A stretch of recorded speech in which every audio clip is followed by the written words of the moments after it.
மதுரையில் உள்ள கள்ளழகர் கோவிலில் இன்று வரை காவல் காக்கும் சக்தி யார் தெரியுமா? அந்த கோவிலின் முன் இருக்கும் 18 படிகளை காக்கும் தெய்வம் 18ஆம் படி கருப்பசாமி.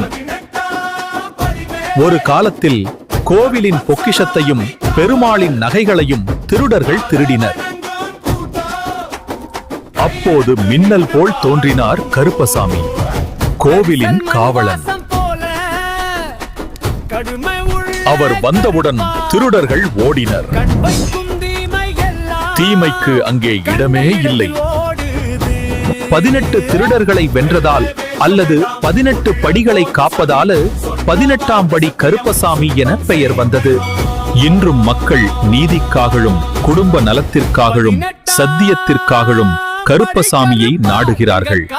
தீமை செய்தால் தண்டனை, உண்மையாயிருந்தால அருள், அதுதான் கருப்பசாமி சக்தி.